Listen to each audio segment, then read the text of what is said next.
الله يوفقك. ان شاء الله ان شاء الله ان شاء الله. انا دعيتك في سري وعلني، واندعي من الله ان شاء الله يجعلها في ميزان حسن. ان شاء الله. شجنا الحر هاي. احنا الان زايد على محافظ صلاح الدين، الان زايد على انا اشوفك مصلي الصيف. دكتور انت انسان محترم، وسمعت كلامك وسمعت المناشده مالتك، واحنا كنا نواب على العراق، يعني الان مو ناس فقط على العراق.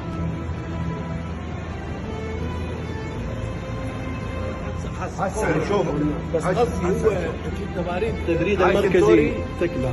لا مركزية هي موجودة الا مكان موجودة مكان بس تصلح. 400 لا 400 ما تصلح، ما نكلف 400. زين هسه خلينا نحط وقت حطينا هسه عندنا ما واحد. ابن العراق الباطل، ولأول مرة أمجد، وقد منعني واستحلفني بالله أن لا أتكلم بالإغاثة. الشيخ الموزون البرلماني الأستاذ الشيخ عادل المحلاوي زارنا في الجمعة الماضية في هذا الجامع حينما استمع إلى الخطبة.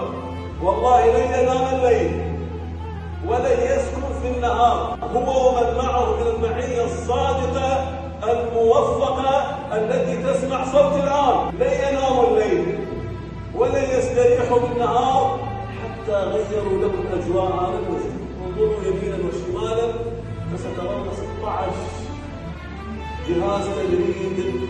فهنيئا لهذا الرجل من الأنبار ومن تكريت ومن البصرة ومن هوب، هو شيعي هو سني هو كردي هو عربي، طوبى له وهنيئا له ولأسرته وعائلته وعشيرته ومحافظته وبلده، وطوبى لنا بمعرفتنا لهذا الشخص المبارك.